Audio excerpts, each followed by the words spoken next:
Now, for more now on the latest trade data from China, I'm joined by Qu Qiang, Assistant Director of the International Monetary Institute in Beijing. Great to have you on the program today. Thanks for joining us. China's foreign trade may have dipped in October, but it still shows stable growth for the first 9 months of the year. What's your take on these latest trade figures? Well, actually, Sally, I think Chinese market is still very resilient, very large. I think this is a Chinese advantage in the economy. Well, 1.4 billion of population, and also the GDP per capita is basically approaching 13,000 US dollars, which is a very important sign for the economy to go across the threshold to become a middle-income nation. And also, I think the trend is continuing. I think that's the reason why, even against the current very turbulent international backdrop, I think Chinese economy is very stable. So I think this is eventually a good sign, but we still have to admit that the total trade size, well, in a sheer perspective, basically are not growing as fast as we expected. But I think the reason is very, very obvious, not only for China, but also for the rest of the world, is the trade conflict is continuing. For example, China's trade size against America has been dropping about 16%. Well, even at this kind of the drop, I think Chinese economy growth has been very stable, and also the trade has been basically the same.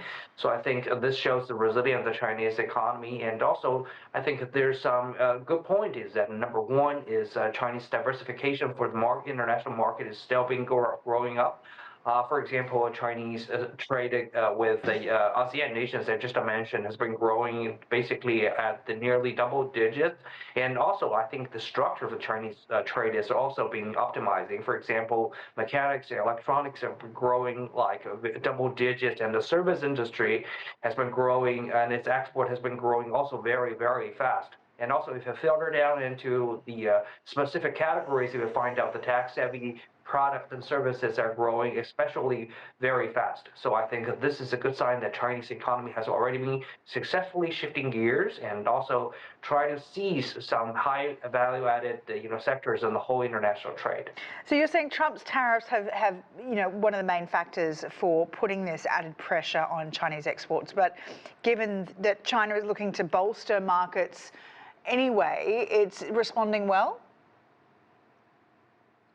Yeah, I think China is doing the best it can. Well, we cannot say that the tariff policy from the Trump administration doesn't hurt China, at least. But I think China is doing whatever he can to cope with the situation. So far, so good. I think we have to attribute it to the faster-growing ASEAN market, a very good demographic structure, and also growing demand in there, as well as for China's Belt and Road Initiative, a really good expanding to Latin American and African market, and also we've seen fast rising up Central Asian market like Kazakhstan, Uzbekistan, since we have been having the very good connectivity through the railways and increase the railways in those regions.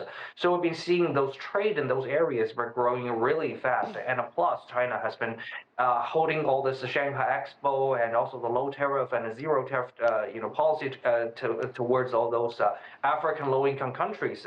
So I think this back and forth are making the Chinese trade still very resilient. So even we're very sorry to say that Americans are facing lots of the troubles in the economy, especially for the shutdown of the government, and also we'll be seeing the losing of the jobs, the bleeding out of all this kind of the job market. But still, we see many other, this emerging market filling the gaps and also helping China to, tough through all the situation. And meanwhile, China are using its stable supply chain to help the world to stabilize the whole, supplies and demands, especially when we're approaching the Christmas season. So I think eventually we're trying to make some contributions.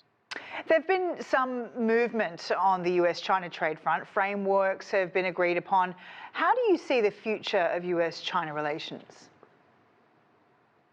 Well, I think as the both leaders meeting in the APEC has been saying that no sides, neither sides would like to see the harsh decoupling happening, because I think still America's capital and the Chinese, productivity is still very important to cope with each other, providing the basic momentums to push forward the whole world economy in the future. But I think the competition is not avoidable. I think still in the next 3 or 5 years, we're still going to see the zigzagging or the turbulence happening between these two countries, the economy and the market. So I think we're going to cope with this new normal, and I think the regionalization instead of having the holistic globalization, this kind of situation is going to prevail in the foreseeable future for quite some time to stay with us.